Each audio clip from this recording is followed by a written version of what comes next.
Vectors की बात हो रही है भाई।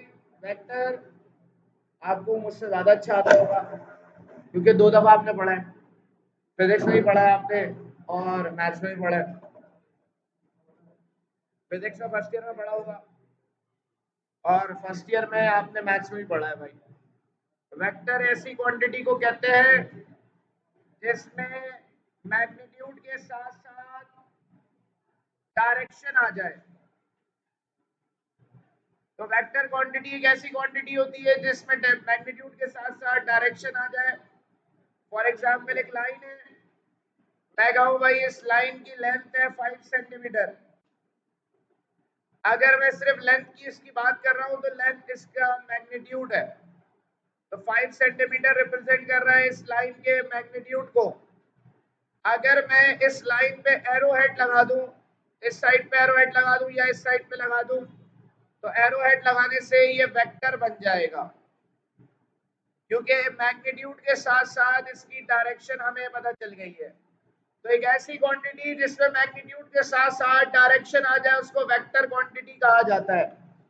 जैसा कि अगर हम बात करें तो फोर्स की, फोर्स एक वेक्टर क्वांटिटी है क्योंकि एक बॉडी को अगर मुझे मूव कराना है, एक जगह से दूसरी जगह लेकर जाना है, तो मुझे फोर्स अप्लाई करनी होगी और फोर्स भी डायरेक्शन में अप्लाई होगी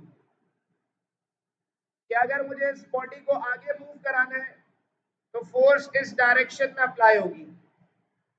तो इसीलिए फोर्स को वेक्टर क्वांटिटी कहा जाता है।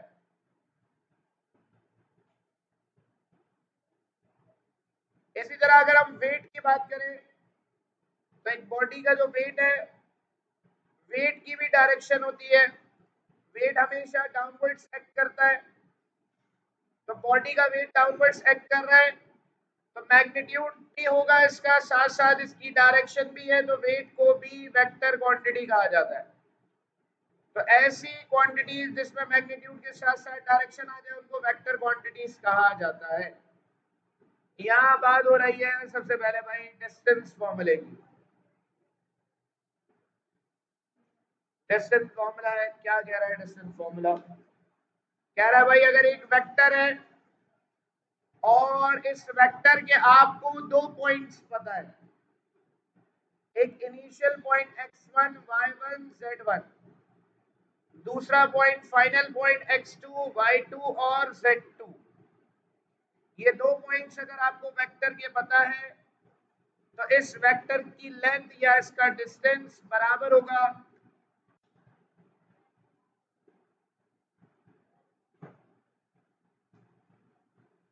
x2 माइनस x1 का स्क्वायर, y2 माइनस y1 का स्क्वायर, z2 माइनस z1 का स्क्वायर। तो अगर वेक्टर के 2 पॉइंट्स आपको पता है और मैग्नीट्यूड निकालना है तो ऐसे निकलेगा, find the length of vector A B, where A point है हमारे पास 1, 2, 3, बी पॉइंट है फॉर एग्जांपल 2, 0, 1। लेंथ मुझे निकालनी है इस वेक्टर की, मैग्नीट्यूड निकालना है तो मैं डायरेक्ट इस फॉर्मूले से निकाल सकता हूं कि ये x1 है, ये y1 है, ये z1 है, ये x2 है, ये y2 है और ये z2 है। तो x2 माइनस x1 का स्क्वायर, y2 माइनस y1 का स्क्वायर, z2 माइनस z1 का स्क्वायर, माइनस करा दिया तो ये 1 का स्क्वायर माइनस 2 का स्क्वायर प्लस माइनस 2 का स्क्वायर। वेक्टर ए बी का मैग्नीट्यूड आ जाएगा 1 प्लस 4 प्लस 4, यह आ गया भाई √9 और इसका मैग्नीट्यूड आ गया भाई 3 यूनिट्स। लेंथ आ गई इस वेक्टर की। तो वेक्टर की लेंथ निकालने का एक तरीका ये है, अगर आपको वेक्टर के 2 पॉइंट्स पता हो, अगर बात हो रही हो पोजीशन वेक्टर की, तो भाई पोजीशन वेक्टर क्या होता है? कोई बताएगा पोजीशन वेक्टर क्या होता है? किसको कहते हैं पोजीशन वेक्टर? यूनिट 1 होता है। कैसी बातें कर रहे हैं भाई।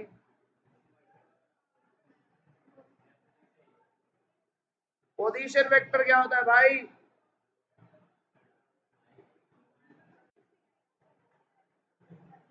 माशाल्लाह, पोजीशन वेक्टर नहीं पता भाई। आई जे के, माशाल्लाह।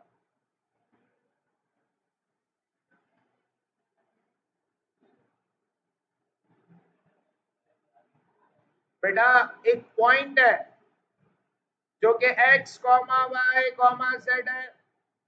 अगर इस पॉइंट को ओरिजिन से जोड़ दूं मैं, तो जो वेक्टर बनेगा वो ओपी वेक्टर कहलाएगा, और इस ओपी वेक्टर को पोजीशन वेक्टर कहते हैं। तो पोजीशन वेक्टर एक ऐसा वेक्टर होता है जिसका इनिशियल पॉइंट ओरिजिन हो।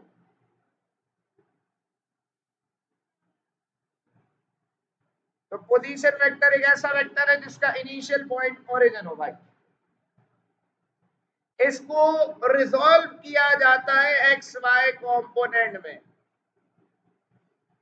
रेजोल्यूशन ऑफ वेक्टर का जो कॉन्सेप्ट है वही करते हैं भाई, एक्स वाई कंपोनेंट में इसको रिजॉल्व करते हैं। बेटा अगर पॉइंट पी आपके पास ये है X comma Y comma Z, तो ओपी वेक्टर बराबर होगा X I plus Y J plus Z K. ये इसका पोजीशन वेक्टर बन जाएगा। तो आई जे के लगा देते हैं पोजीशन वेक्टर बनाने के लिए। लेकिन पोजीशन वेक्टर एक ऐसा वेक्टर होता है जिसका इनिशियल पॉइंट ओरिजिन हो। और अगर पोजीशन वेक्टर का मैग्नीट्यूड निकालना है, तो मैग्नीट्यूड निकालने का फॉर्मूला है भाई X square plus Y square plus Z square square root में। कैसे निकलेगा भाई?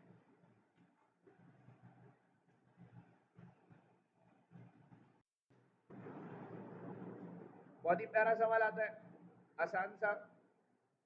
Find the position vector of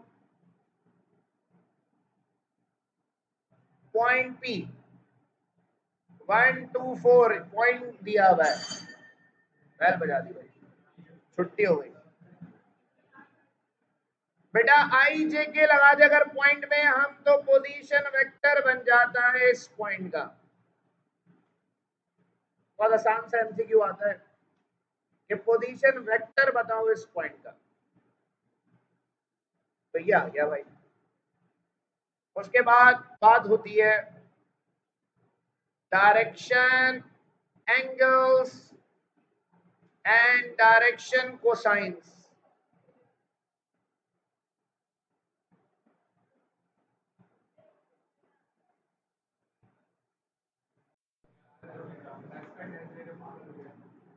Mustafa कमाल बताओ हमें यार।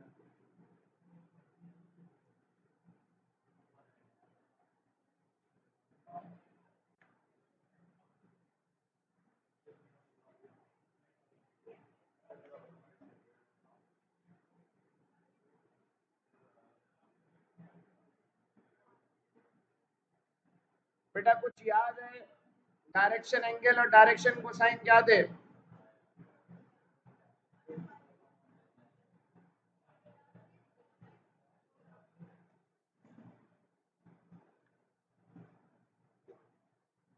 बेटा अगर एक पोजीशन वेक्टर है, एक पोजीशन वेक्टर जिसको आर का नाम दिया है, ये वेक्टर अगर एक्स एक्सिस से एंगल बना रहा है तो उसको अल्फा कहा जाता है, वाई एक्सिस से एंगल बना रहा है तो बीटा कहा जाता है, और अगर ये जेड एक्सिस से एंगल बना रहा है तो उसको गैमा कहा जाता है। तो भाई अल्फा बीटा गैमा को डायरेक्शन एंगल्स कहा जाता है। और अगर अल्फा के साथ कॉस लगा दे, बीटा के साथ कॉस लगा दे, और गैमा के साथ कॉस लगा दे, तो इनको कहते हैं डायरेक्शन कोसाइन।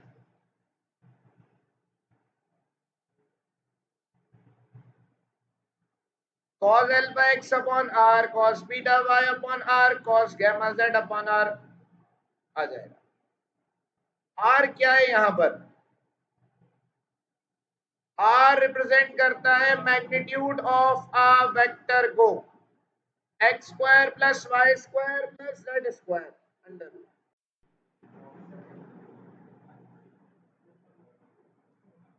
बेटा cos square alpha plus cos square beta plus cos square gamma 1 के बराबर होता है, ये भी आपने पढ़ा है। एक और फॉर्मूला पढ़ा है फर्स्ट ईयर में जो प्रूफ किया था, sine square alpha plus sine square beta plus sine square gamma is equals to 2। बेटा डायरेक्शन को साइंस निकालने हैं वेक्टर ए के। वेक्टर ए बराबर है वेक्टर ए बी के, और बी के 2 पॉइंट्स दिए हुए हैं। बेटा अगर वेक्टर ए बी निकालना है तो बी माइनस ए मतलब final point minus initial point से निकालते हैं। तो वेक्टर ए बी निकालने के लिए B point minus A point आ जाएगा। तो वेक्टर ए बी आएगा 2 minus 1 4 minus 2 5 minus 4। Vector A B बराबर आएगा 1 2 1। बेटा ये वेक्टर आ गया, x इसमें 1 है, y 2 है और z 1 है। मैग्नीट्यूड निकालेंगे। बेटा इसका मैग्नीट्यूड निकालेंगे, x y और z की जगह वैल्यूज रख दी, डायरेक्शन को साइंस चाहिए। cos alpha x upon r है, cos beta y upon r है और cos gamma z upon r है। तो x की जगह 1 अपॉन रूट 6, y की जगह 2 अपॉन रूट 6 और z की जगह 1 अपॉन रूट 6। ये आंसर आएगा इसका।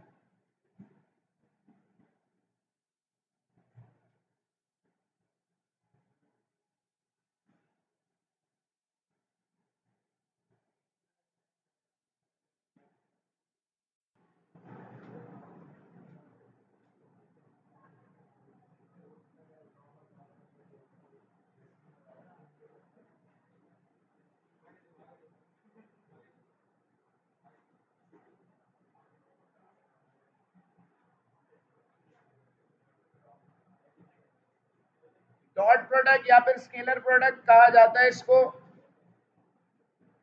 आपको पता ही है कि अगर दो वेक्टर्स का डॉट प्रोडक्ट निकालना हो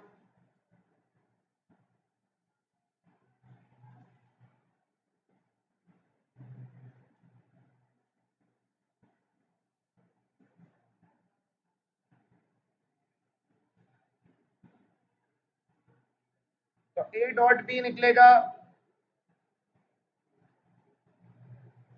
3i plus 2j dot 2i plus 4j minus 6k। Dot product जब भी निकालते हैं तो i वाली वैल्यूज i से मल्टीप्लाई होती है, 2 3 6 i डॉट i, j से मल्टीप्लाई होगा, 2 4 8 j डॉट j। दोनों में के मतलब एक जगह लिखा है एक जगह नहीं लिखा तो 0 होगा। i डॉट i 1 है, j डॉट j 1 है, तो 6 प्लस 8 आ जाएगा 14। तो क्योंकि दो वेक्टर्स का डॉट प्रोडक्ट एक नंबर आता है, स्केलर आता है, इसीलिए इसको स्केलर प्रोडक्ट भी कहा जाता है। अगर दो वेक्टर्स का डॉट प्रोडक्ट 0 होगा then a and b are perpendicular to each other।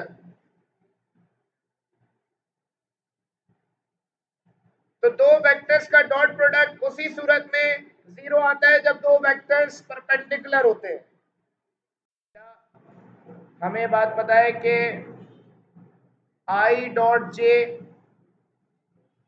Dot k i dot k ये सब 0 होता है। ऐसा क्यों होता है?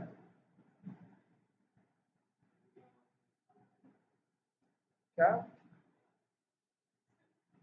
दो वेक्टर्स का डॉट प्रोडक्ट जीरो क्यों आता है? ये वाला जो आई और जे का डॉट प्रोडक्ट जीरो क्यों है? क्या हो गया भाई, फर्स्ट ईयर पढ़िए ना।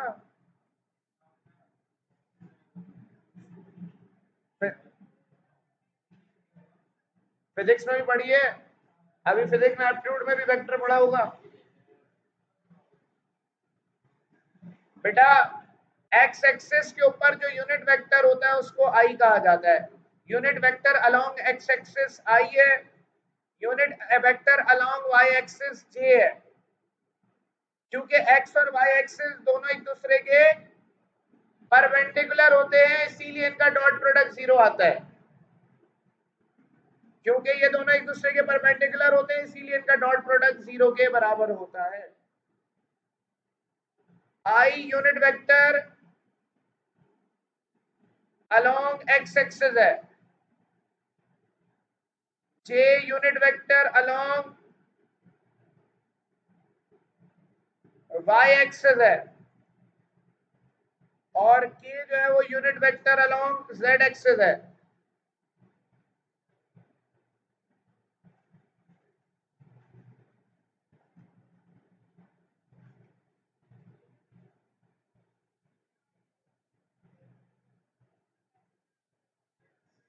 सारे एक दूसरे के परपेंडिकुलर होते हैं, इस वजह से इनका डॉट प्रोडक्ट जीरो आता है। एक और वजह है जीरो आने की, क्योंकि फॉर्मूला है डॉट प्रोडक्ट का। डॉट प्रोडक्ट का फॉर्मूला है ए डॉट बी बराबर है mod of A mod of B cos theta. I dot I one क्यों होता है? जे डॉट जे वन क्यों होता है भाई? आई जो वेक्टर है इसका मैग्नीट्यूड, और यहां भी आई का मैग्नीट्यूड, आई डॉट आई का जो एंगल है वो 0 डिग्री होता है। आई जो वेक्टर है इसको यूनिट वेक्टर कहा जाता है। यूनिट वेक्टर का मतलब, इसका मतलब है मैग्नीट्यूड 1 होगा, कॉस जीरो भी क्या होगा? 1 होगा। आई डॉट आई इसीलिए 1 के बराबर होता है, क्योंकि आई डॉट आई का मतलब दो वेक्टर्स पैरेलल हैं एक दूसरे के, कोइंसाइड भी कर रहे हैं, ये भी कह सकते हैं। J dot I dot J dot के और आई डॉट के ये सारे एक दूसरे के परपेंडिकुलर होते हैं।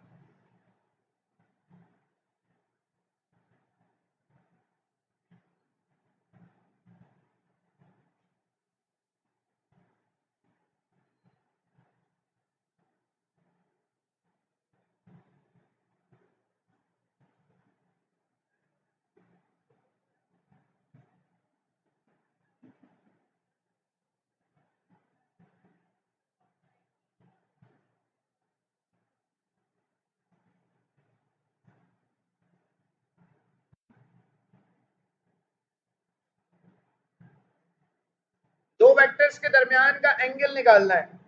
एंगल निकालने के लिए क्या क्या चीजें निकालनी होती है? पहले डॉट प्रोडक्ट निकालना होता है दोनों वेक्टर्स का, 2i plus 4j plus 6k dot I plus J plus के।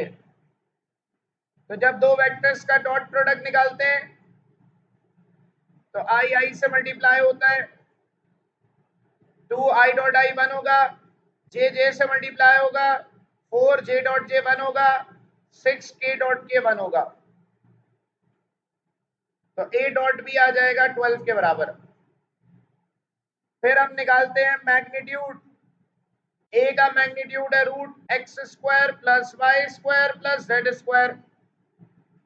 वेक्टर ए में बेटा i का कोफिशिएंट x है, j का कोफिशिएंट y है और k का कोफिशिएंट z है। तो magnitude of vector A is equals to 2 का स्क्वायर प्लस 4 का स्क्वायर प्लस 6 का स्क्वायर। 2 का स्क्वायर 4, 4 का स्क्वायर 16, 6 का स्क्वायर 36, अंडर रूट 56 आ गया।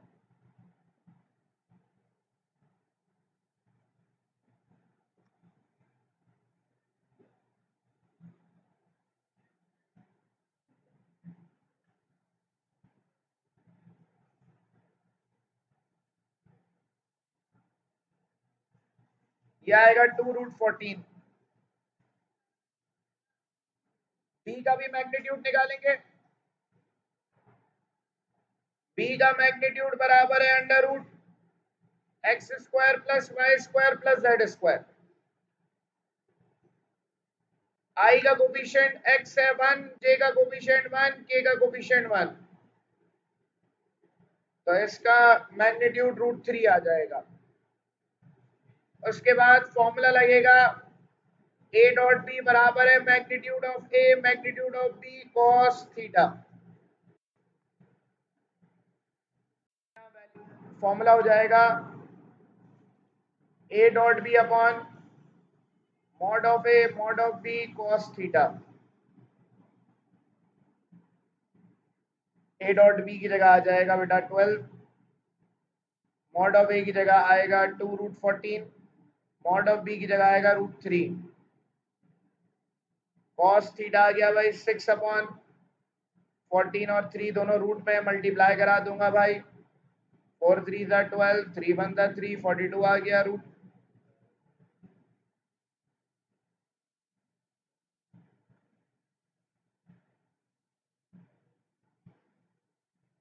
बेटा कैलकुलेटर एनईडी में अलाउ होता है तो आप इसको निकाल लेंगे कैलकुलेटर से, वरना दूसरी जगह होगा ऐसा सवाल तो ये आंसर होगा।